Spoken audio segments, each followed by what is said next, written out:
Hey everybody, this is Javi, and you are watching the Inner Child Collective, where you and your inner child heal for the better. Welcome and hello. I'm hoping that you are having a really good day.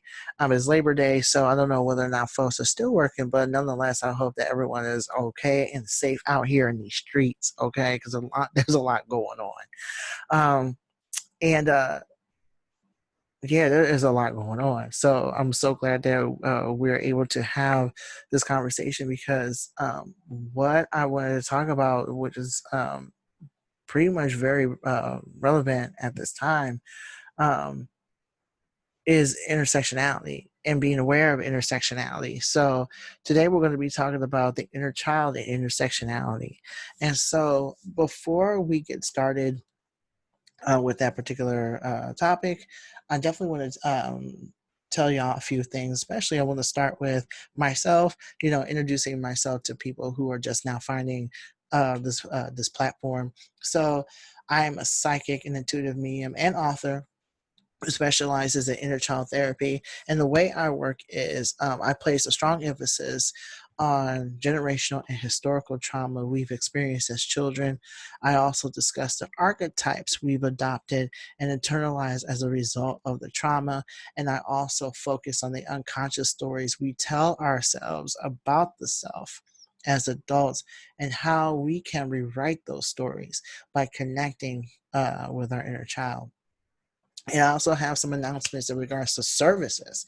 Um, I have services available for the to the collective and for the collective, um, and I do all kinds of things. Basically, as I said before, I am a psychic and intuitive medium, and so I do a lot of things pertaining to the inner child. The inner child archetype card readings are available, as well as personalized bedtime stories, because reading reading your bedtime stories is something I love to do, and also it's another way for us to connect with that uh, the inner child, that part of us that loves literature. So if you're interested in getting an in-depth reading or having your favorite children's story to read, um, for me to read rather, um, you can visit the calendly.com/inner child collective. Click on that and book an appointment. So I also want to let you know that I provide services through my spiritual mentors, Nikila Ashaw's company, Astral Scout Life Sculpting. So if you work with her, or have worked with me through her, or would like to book an appointment um, with me, especially if you're one of her clients, this is very important. If you are one of her clients, you worked with me before, please book an appointment with me by clicking on the following link down here, and both links will be available in the descriptions. Okay. Also, if you are a fan of the Inner Child Collective podcast, be sure to leave a review wherever you listen to it, or watch it, because I post the videos on YouTube for the deaf and hard of hearing and those who are visual learners. So you can also leave a comment or leave a review there as well, because the more you listen to it, and the more comments I see or reviews I see, the more I realize, and that this message is going to be spread out, right? That's my main goal here, is to show people as much as I possibly can the power of the inner child, right? And to have them connect to that energy. So a review would definitely help me, get that message out. And also it'll show me, like, what you guys are thinking, what type of topics you're into, so on and so forth. So, and also it's just another way for us to connect. Also, if you have a question and would like to have it read on the air, you can email your question to the innerchildcollective@gmail.com, or just leave a comment when I post a Q&A logo on my social media pages. Um, you will remain anonymous unless you say otherwise. That way, those who don't want to put their name out there on some heavy stuff, um, it's that's a choice, right? Or an option. So with that done, let's get started. So the topics we're going to be covering today are very important, of course. Otherwise, they wouldn't even be on the slide, right? So we're going to be talking about what intersectionality is, how discrimination traumatizes children, and how we can empower ourselves and our inner child's intersections through inner child energy work. So, first things first, let's talk a little bit about what intersectionality is. And basically, what it is that when each individual experiences various forms of oppression simultaneously, basically, that's what it is in a nutshell. Um, we have all these qualities, and because of those qualities and who we are as a people, or individually rather, we face various forms of discrimination. The term was coined by Dr. Kimberly Crenshaw in 1989 to describe oppression experienced by Black women, but the term or the definition of it has since been used and expanded upon to describe various forms of inequality, regardless of the demographic that person belongs to.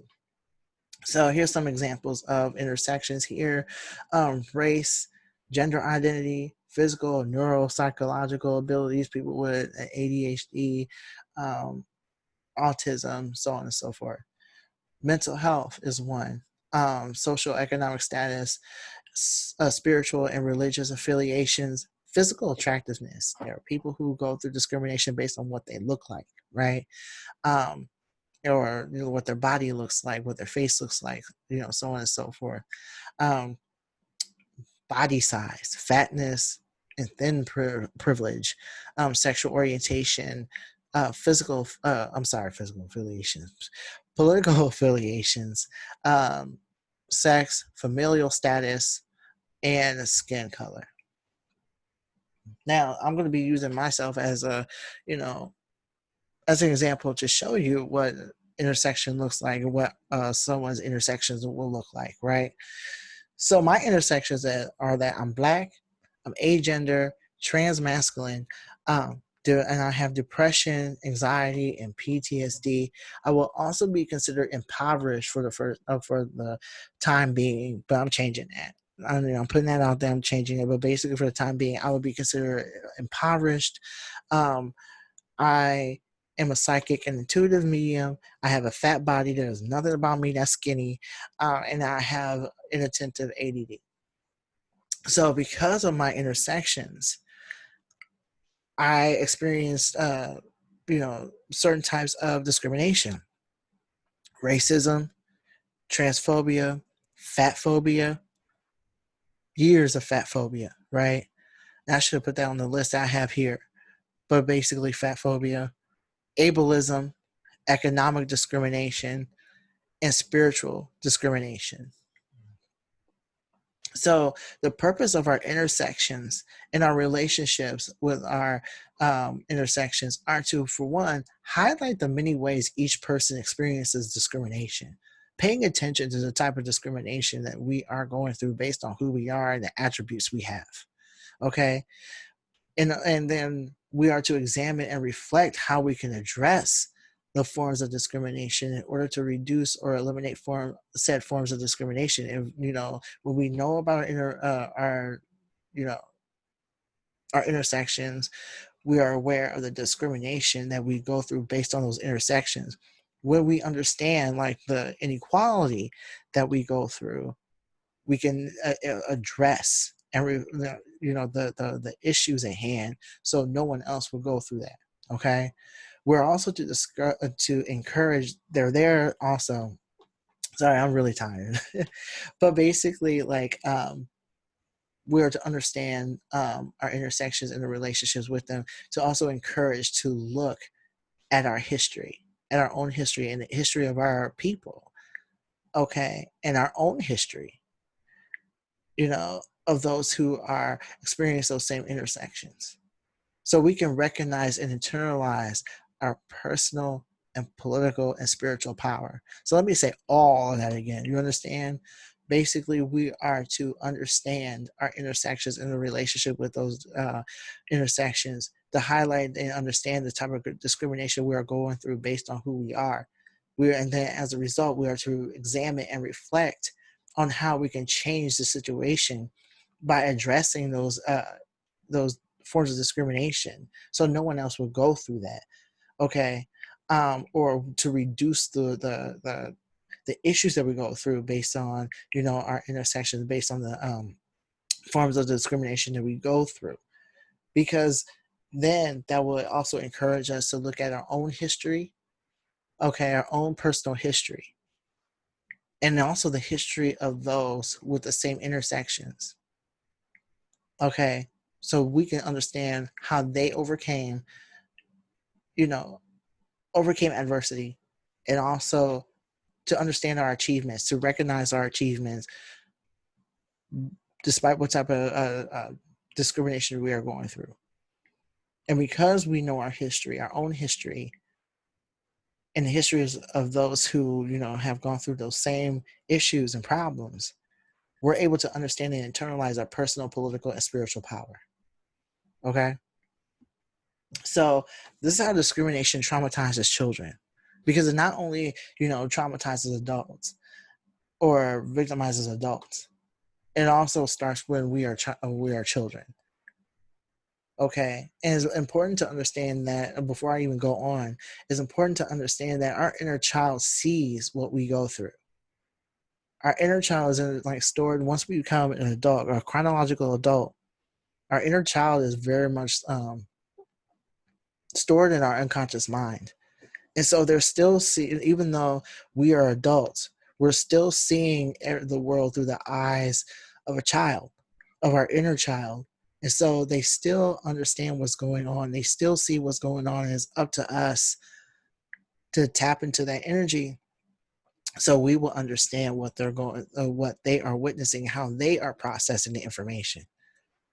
But when we are children, we learn early on about ourselves and what is accepted, in regards to us, in regards to people like us, from the individuals around us, institutions and organizations, schools, hospitals, or any sort of organization that we are and our families are associated with, churches, what's accepted by them, okay, what's accepted from them, the greater world, basically, like our society, you know, the globe at large, right? Because we don't live in a bubble, we are a part of this world, and direct and indirect experiences. Sometimes, we learn about ourselves through a direct experience. Sometimes we are a witness to something that basically teaches us how the world works and what's accepted from it. When it comes to us, children depend on the intersections or interactions with people and institutions around them to teach them, one, how to value themselves, how to value their unique qualities, how to value the unique qualities of others, how to hold themselves and others accountable for not recognizing the value and uniqueness of others. And when I say this is very important, we are supposed to be taught to respect and value um, the uniqueness of others. Okay. And when we don't, we're supposed to be held accountable by those who are teaching us how the world works, or supposed to teach us how the world works. So you're not growing up as an adult or as a teenager developing stereotypes about other people.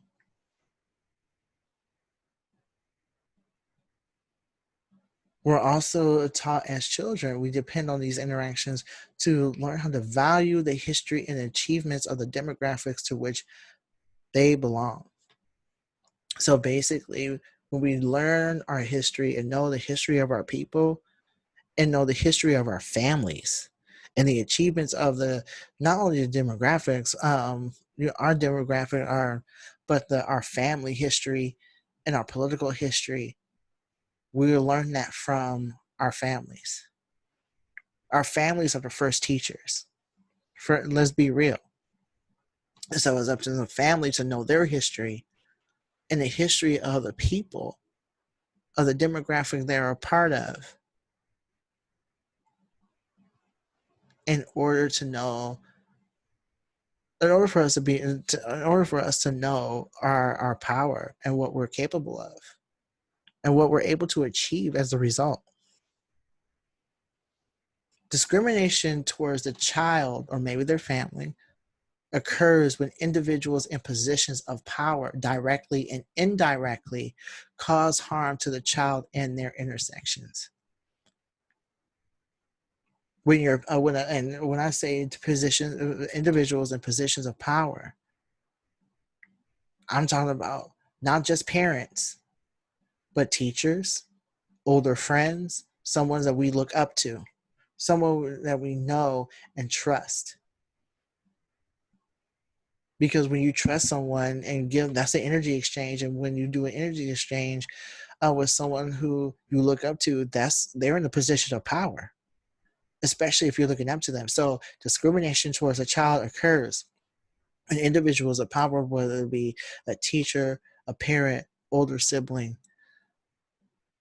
someone who owns a business, okay, or someone that we count on to get services.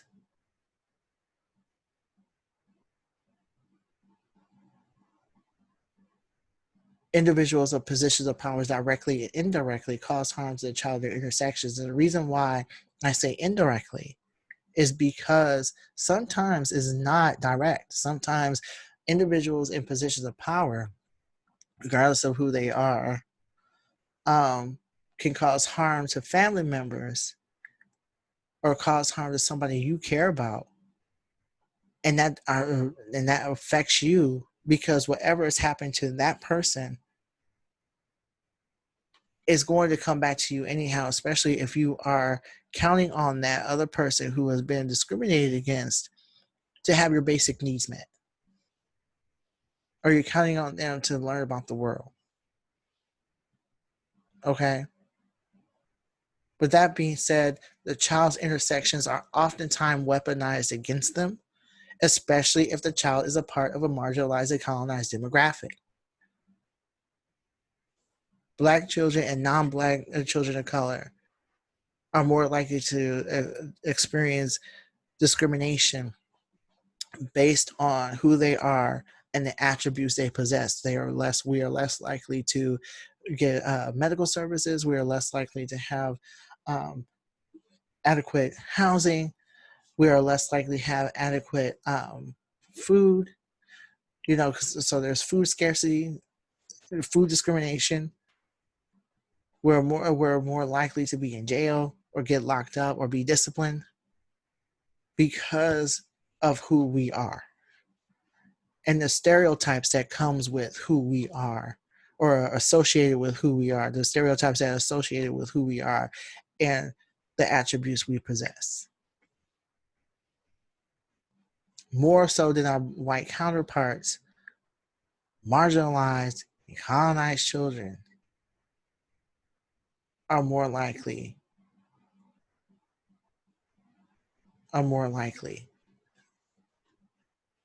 to not be provided services or not have their basic needs met.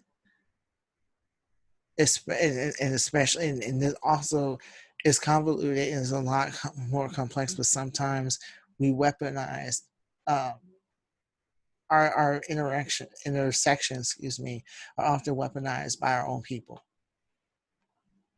Children face discrimination from our own people sometimes,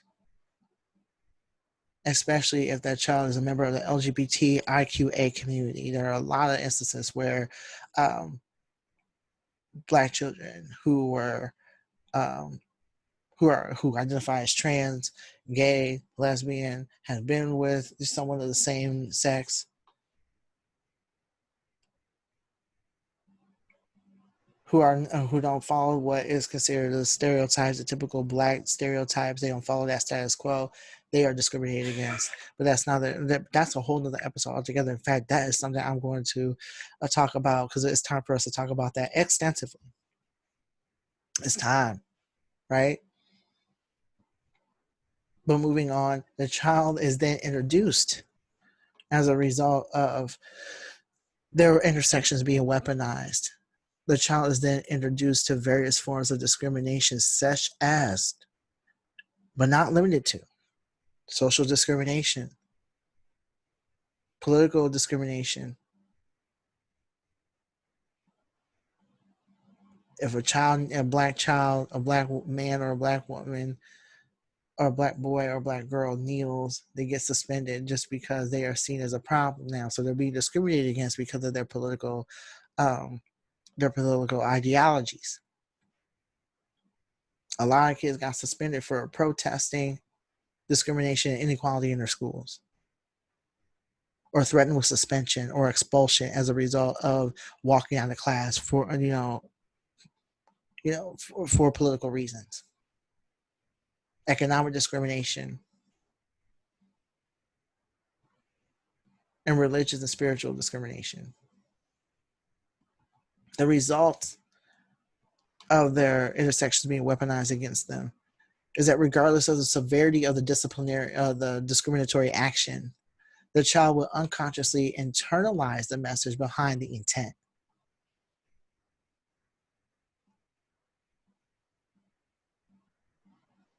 Because that child is black, political, neurodivergent,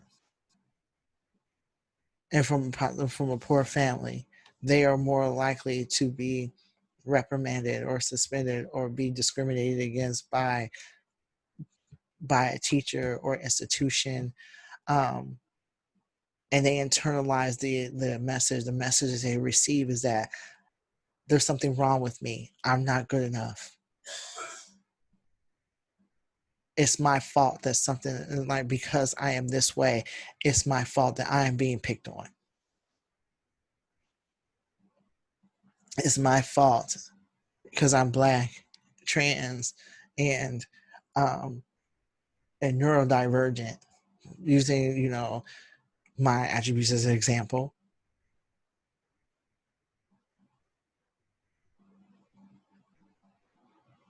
There's something wrong with me, and I deserve this.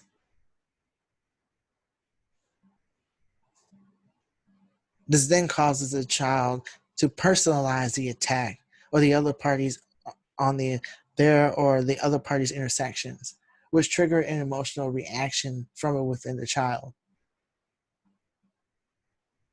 Because I was attacked in a certain way, I may feel anxious. I may get depressed. I may be angry. I can't do because and I feel powerless. I can't do anything about it, so I might as well either go off on another child, internalize the message, and become severely depressed or self-conscious, feel awkward in my own skin. Okay? Because remember, the way we think is the way we feel, and the way we feel is the way we act. So then the child reacts in the form of to the form of discrimination in the following ways. They act upon the stereotypes associated with their interactions. Basically, people see this, the outside world sees me this way anyhow, I might as well act as if. They also begin to feel powerless, believing they're at fault or destined to fail. Because I'm a black child from a poor family, and I'm living in this type of neighborhood, I'm going to fail, or somehow I did this, my family did this is our legacy. Or they strive to prove their worthiness to the oppressive party, parent, teacher, or institution.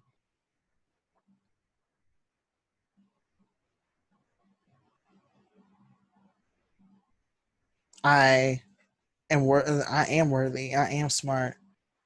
I'm going to do everything I can to prove um, to my oppressors that I am worth the trouble. I am worth I'm better and way more than what they're saying, and what they're saying about me. Therefore, I'm going to do everything I can to prove the opposite of what they're saying.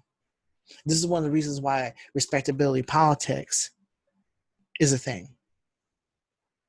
There are a lot of Black people in our and I'm even though like intersectionality is for everybody, right? Intersectional politics is for everybody. I'm centering Black folks and marginalized people, colonized and marginalized people. I am centering them, in these examples, because we are the ones who struggle the most with intersectionality and the oppression that comes with it. A lot of us resort to respectability politics because we've come from generations, or we are dealing with families who come from generations of oppression, to the point where they feel like in order for us to be worthy or be seen as worthy, we are to be respectable, which means that a lot of older folks, older Black folks and non-Black folks of color, have a tendency to tell the younger generation that we are to act a certain way, be a certain way, dress a certain way, address the cops in certain ways. Because if they know that we have no intention of causing harm, they will leave us be. Respectability politics is a huge issue within the Black community, and there's a generational there's like a rift between the older generation and this generation, younger people, because a lot of folks, a lot of not older, but younger people feel attacked sometimes. Their actions are attacked, the way they see the world, is criticized because of the lack of respect, because of respectability politics. There are a lot of, it's a whole thing, right? It's a whole thing. Um, but it's harmful nonetheless, because that we're basically changing our behavior for the other party, but deep down we just don't want to be hurt anymore. So that's where that comes from. But basically that's what I'm saying, that for children begin to thrive, to go through the motions of proving their worthiness to the oppressive party. Okay. So how can we empower ourselves in the inner child, through in the inner child intersections, through inner child work?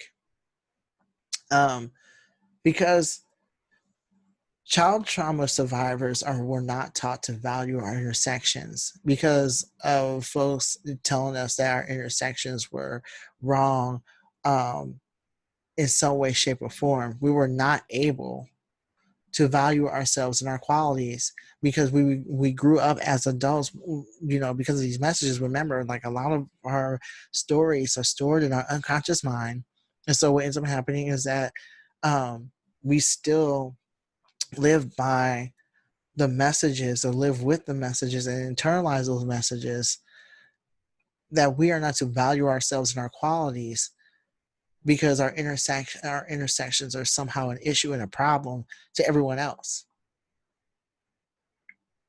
Trauma survivors are taught long ago, they're taught from the very beginning, that we are not to value ourselves or our intersections, because our intersections are a threat.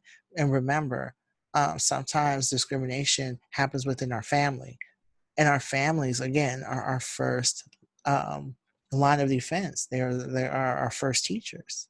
So if they teach us that we're not supposed to value our intersections, we're not going to.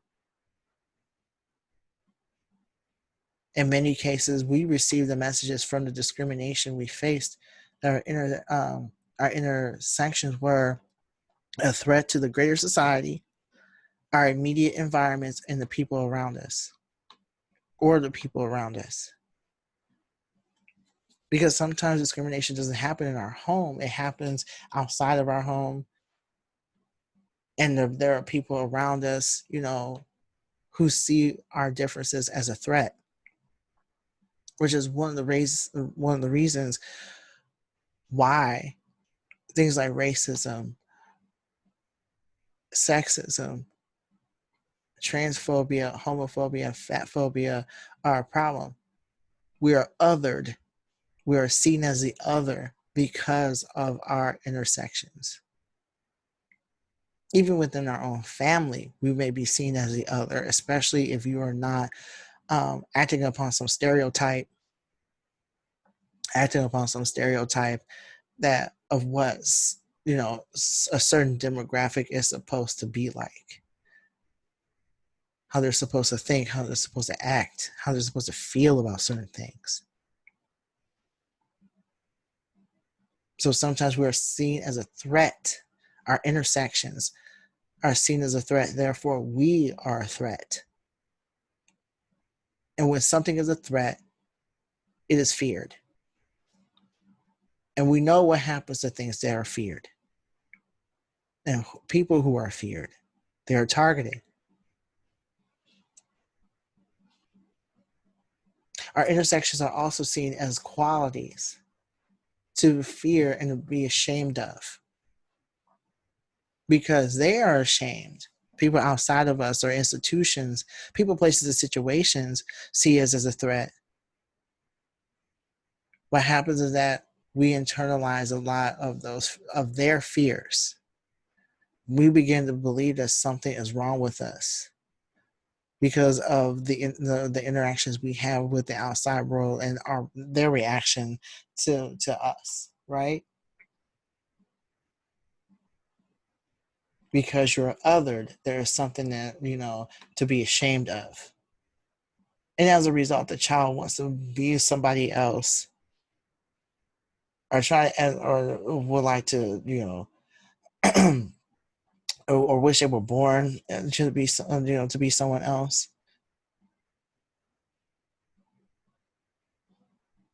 You know what I mean? And then we have something on that, as far as our intersections, there are also, we receive the message that we're at fault, that our intersections are something to be faulted, therefore determining how we are supposed to be treated.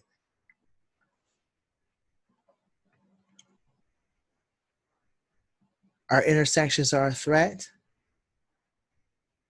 therefore they are a fault.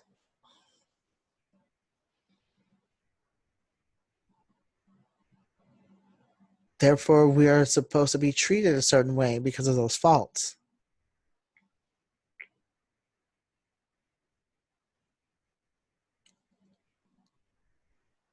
Respectability politics plays a huge part in that as well, especially in the political circles. There are people who do not want to be involved, in politics because they feel like if we fight, we're causing problems for somebody else. We're causing problems for the rest of us. We act a certain way. Like I said, I'm centering Black folks here. Black folks act a certain way. A Black child, a Black girl, is loving herself and standing in her power somehow. She's too. Excuse me. So as a result of her, being herself and loving herself, you know, she's loud. She's too loud. They're too loud. Therefore, they deserve to be treated a certain way. They deserve to be told to sit down. They deserve to be told that they are too fast or they are too this, that, and the third. And because they deserve mistreatment because of how they're acting and who they are and the attributes they have.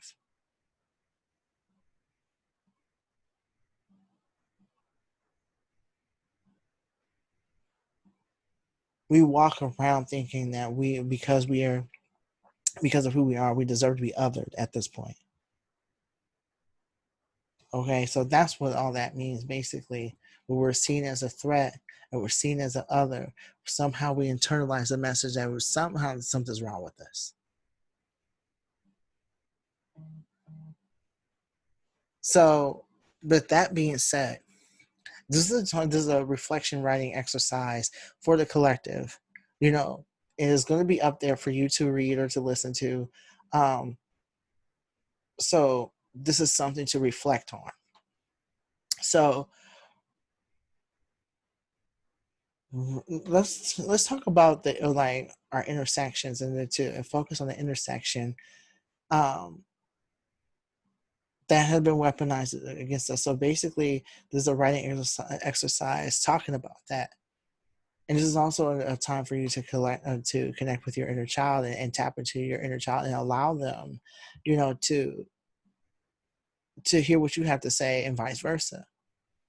So write about that one interaction or one. I keep seeing interaction. Write about that one intersection that was weaponized against you. What was or what was that intersection? Write about that one intersection that was weaponized against you. What was the intersection? Because we have many, but there are many that have more impact than not, especially those that are seen, those interactions that are seen. Okay, what was that intersection? What intersection was that one intersection that was weaponized against you? What was it? How old were you when the intersection was weaponized against you? Who or what organization or institution weaponized it against you? What was said? How do you feel? Or how did you feel? And what message did you internalize?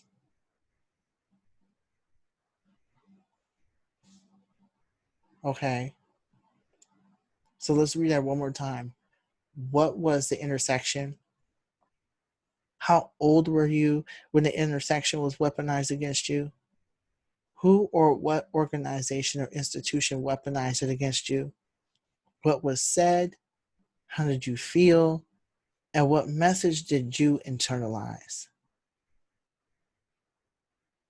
And after answering those questions, write a positive truth to yourself and your inner child around the intersection that you chose to focus on. Because we have to realize that the reason why we even have the reason why there's discrimination is because of white supremacist ideologies around our intersections. Those messages do not belong to us. We are not the issue and the problem. Who we are and the attributes we possess are not the issue and the problem. It's the someone else is everything that we learn about ourselves is based on someone else's perception of who we are as far as the negative messages and as far as the negative, the negativity that we have received because of who we are and what we possess and as far as our qualities. So you and your inner child are to recognize that it starts with, and the reason why this exercise exists is because it starts with decolonizing our mind. It starts with decolonizing um, our subconscious mind. And we can do that by, for one, doing reflective writing on such as this, but writing a positive truth because that truth is yours. That's what comes from your higher self. That positive truth comes from your higher self. Okay? So why is intersectionality important in inner child work? Incorporating intersectionality into inner child work will help child abuse survivors understand the impact of white supremacy. The reason, like I said before, the reason why we're going through what we're going through is because, in regards to our intersections and our mentality around our intersections, is because of white supremacist ideologies. White supremacy is meant to make everyone who isn't, part of the white demographic powerless. It was created to cause, it's basically um, is psychological terrorism. What better way to disempower a person or to erase a person in general than to attack their mind and attack who they are as a person on every level? And all that stuff has been passed down from one generation to the next. White supremacy is, and the ideologies that came with it has solidified itself internationally and in every community internationally. So, because of that, a lot of the messages that we have received about ourselves have been passed down from one generation to the next, whether it be from our own family or the institutions they are a part of. So, child abuse survivors are to understand that everything that we know about our intersections, everything that has been said about our intersections, that's a result of white supremacist ideologies.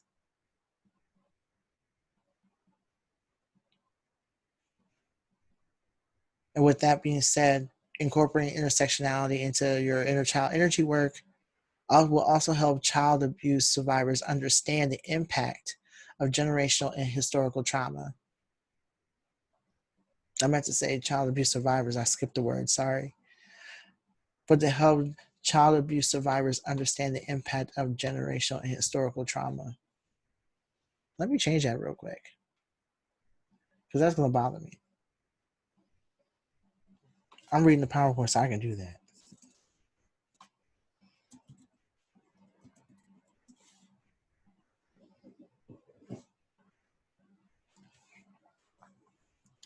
So, like, it helps understand the impact of historical and generational trauma, because we understand that everything that we learn about our race, our ethnicity, our sexual orientation, our gender identity, um, the way we process information, the way our bodies work, the way our minds work, you know, all of that, especially the mind or anything pertaining to intellectualism, that is part of that stems, as far as people being called stupid because they don't process information correctly, or even the word is the stuff like the concept behind the word stupid or dumb, or anything that measures, um, you know, or associates intelligence with someone's, ethnicity or gender or sex. That stems from scientific racism. Y'all know that, right? That's why we are very careful. We are to be very careful, and especially if you have been called stupid over the years, or your intelligence have been undermined because of your ethnicity or your race, or you've been placed in you have been stereotyped, you know, because of your intellect has been stereotyped because of your ethnicity or your gender or your sex. There are many families, especially in the Asian community, who have been traumatized because of intellectualism.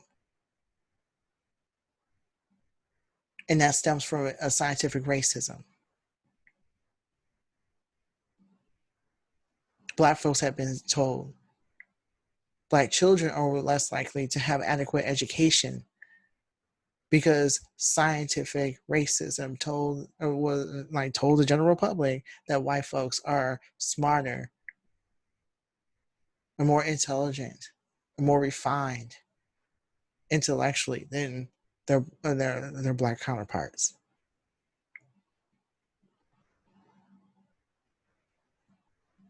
If we understand generational and historical trauma and how it impacted our intersections and how we are seen as a people, how we're seen as individuals,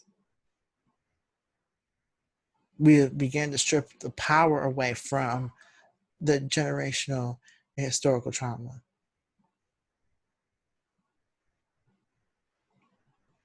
It won't have such a huge impact on it. We're not so quick to blame ourselves and disempower ourselves with our words and our thoughts when we understand it from that perspective. It will also help survivors realize and internalize the fact that they and their attributes are not a detriment. And it will also encourage them to decolonize their mindset.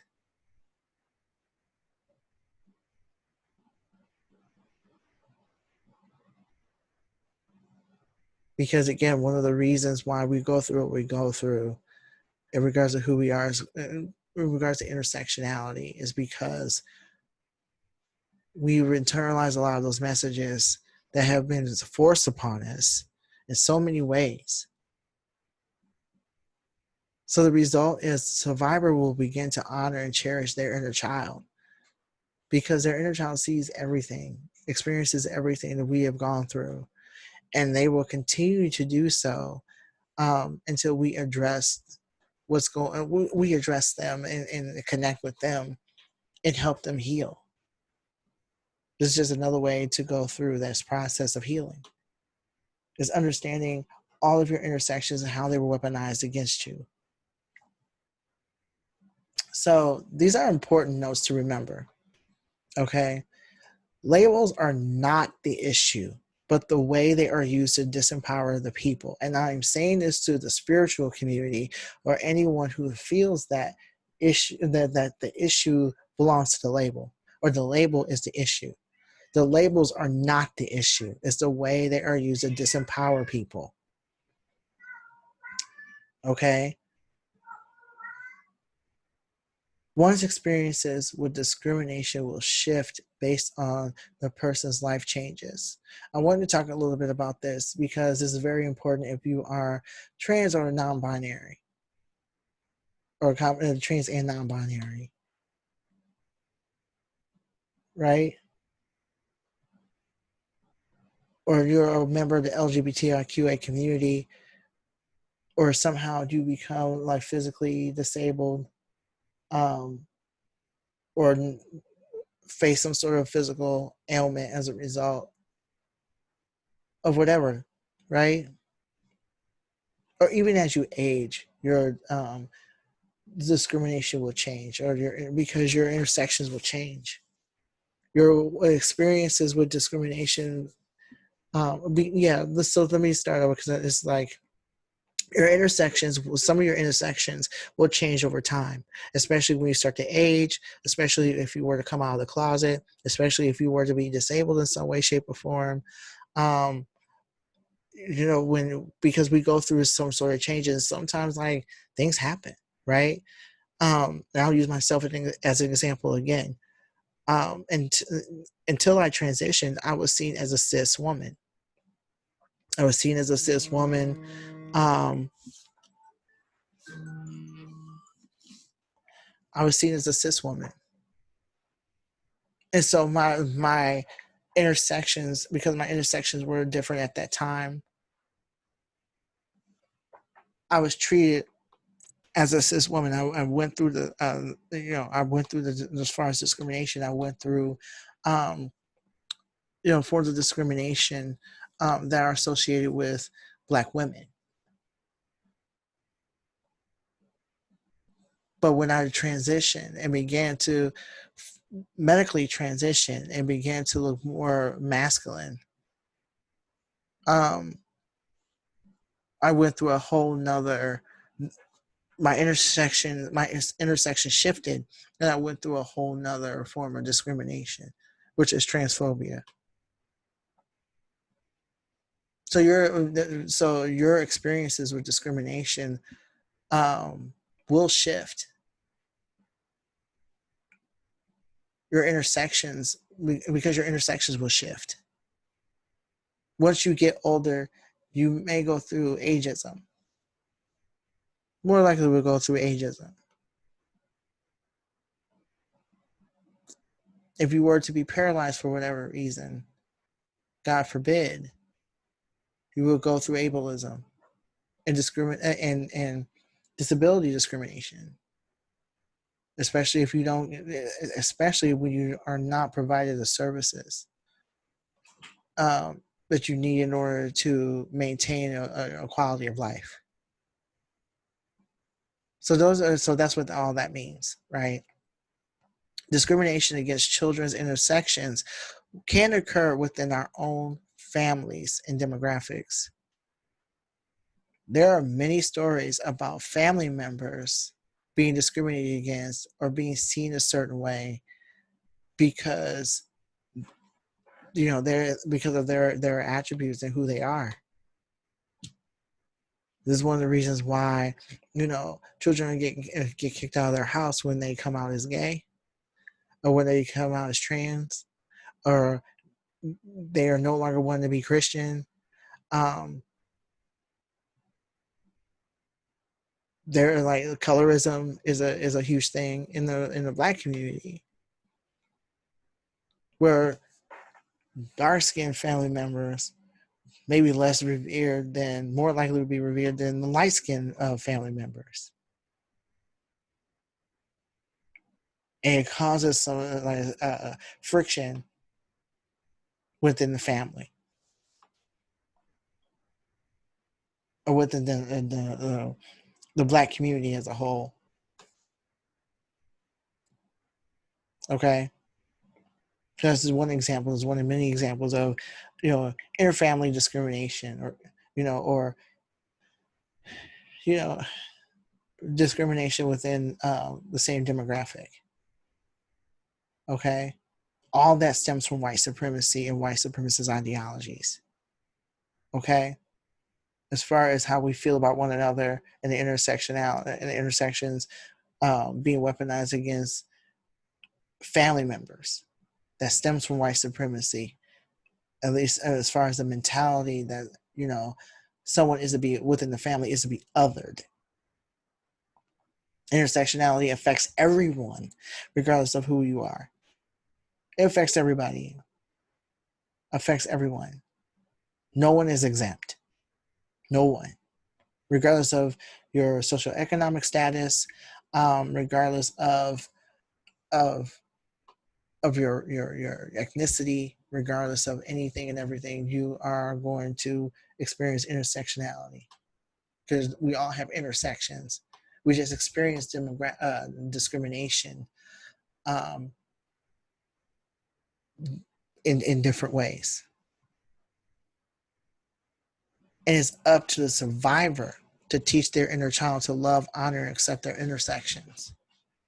It's up to you to know. It's up to the survivor to know their history. It's up to the survivor to understand white supremacy and how insidious it is. It's up to the survivor to teach their inner child that there is nothing wrong with their intersections. Their intersections is something to be revered and honored and loved and accepted. But that can only happen when you start to do the work. No one else is going to do it for you. No one is going to do it for you. In fact, it's not even an obligation, it's your duty. It's your duty to understand yourself and your intersections and how intersectionality works, in order for you to teach your inner child to love, honor, and accept their intersections. Because once upon a time, someone told them that they were nothing and they were not valued because of their intersections. And they grew up with those messages, and because they're stored within your unconscious mind, they are running you as a result of not being heard. So it is up to you to connect with your inner child and understand that your intersections are not to be vilified, but they are to be accepted and loved and cherished and revered. Okay, it's up to you to know, to do the work, so you can know your political, personal, and even spiritual power. So it's time for a break. And I'm going to take a break. Thank you so much for staying with me during these trying times. I know that was a lot I threw at you, but thank you for staying with me. Next, we're going to be having our Q&A session. So I'm really excited about that. And you go get some water or something. I will go get some water and come back to listen to the second part. So stay tuned. And we're back. Thank you so much for sticking with me. For those who are just tuning in, my name is Javi, and I am the host of the Inner Child Collective. And we have been talking about, for at least for the first segment anyway, first part of the show. Sorry, my cat just came in.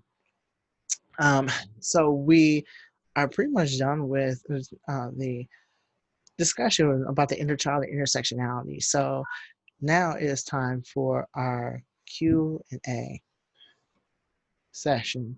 And I'm really excited about it because we have a question. So let's see what's going on with that. So my friend Ashley Robinson of the Geek History Lesson podcast, please check that out if you have the chance to do so. It's really cool, especially if you are into comic books and all kinds of geekery. So Ashley of Ashley, she asked, any advice about dealing with grief from childhood is always welcome to me. So the answer is there are many, many ways that you can deal with your grief, your with grief of a loved one who's passed away. Um, you know, during your childhood. And one way to do that is to speak about your grief around this loved one's death. It normalizes the discussion around death, regardless of the nature of it.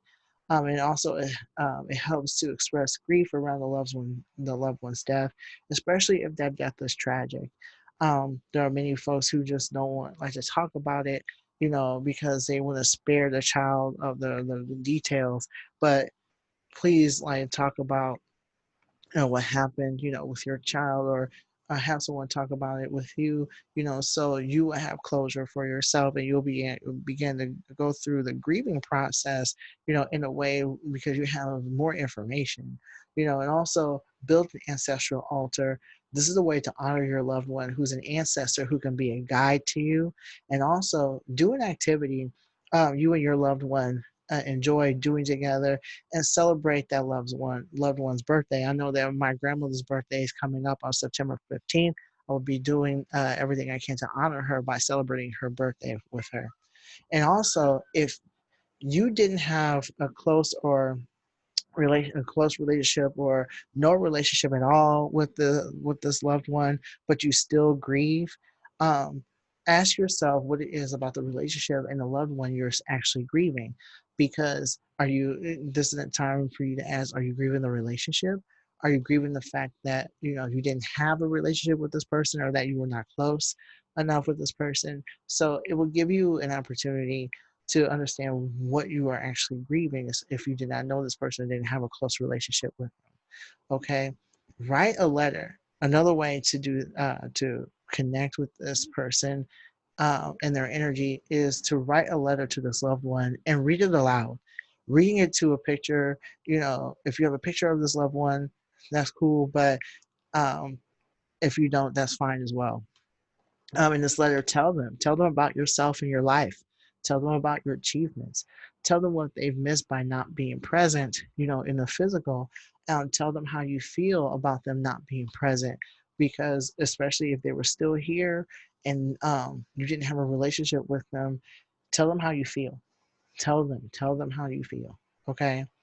Are you angry? Tell them about your sadness. Tell them about how much you're grieving. Tell them about, anything and everything. Do not hold back as a result of in regards to your feelings. Tell them why and how much you actually miss them. If that's the case, tell them how much you miss them, and wish you had a better relationship with them. Tell them how you feel about that relationship and how you're grieving and wishing that you had that relationship with them, you know. Um, and it also helps too, like, and the reason why I bring up the picture is because, especially if you have an ancestral altar, you can actually start showing that person, showing that loved one, telling that loved one every day, and like speaking to to the picture, of that photo of them. Tell them about your day. Tell them how you're doing. Tell them what's going on. And it will help with the forgiveness process too if there's some anger, because um, and I'll tell you that in a minute, right?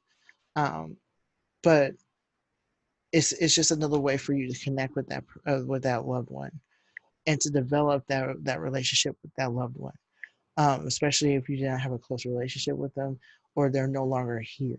Okay, if they are no longer here, it's best to um, build a an ancestral altar, um, so you can begin to um, develop that relationship with them.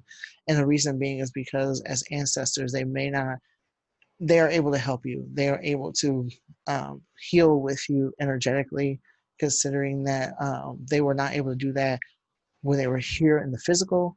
So they are also, they will be able to do that you through you, do go through the healing process. But when you're done, keep the letter in a safe space or next to your altar, depending on the nature of the letter. Your ancestors will want you to read it to them again, especially if they're coming from the letter itself is coming from a place of love and are about you. Okay.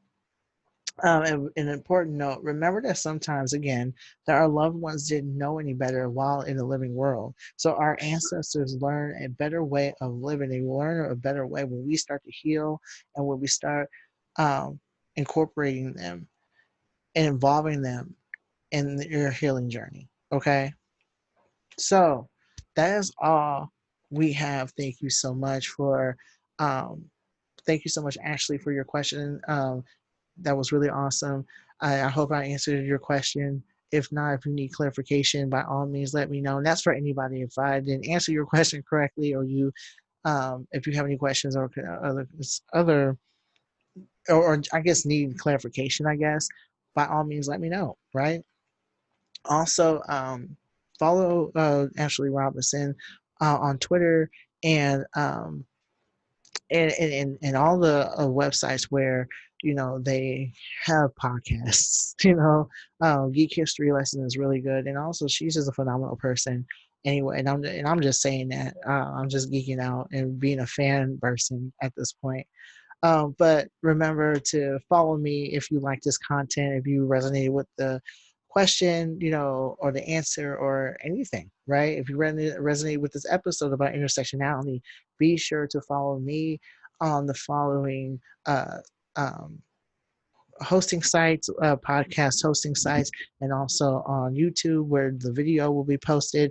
Also, you can follow me on social media, Facebook, Instagram. I have a couple of Instagrams, Twitter, and YouTube.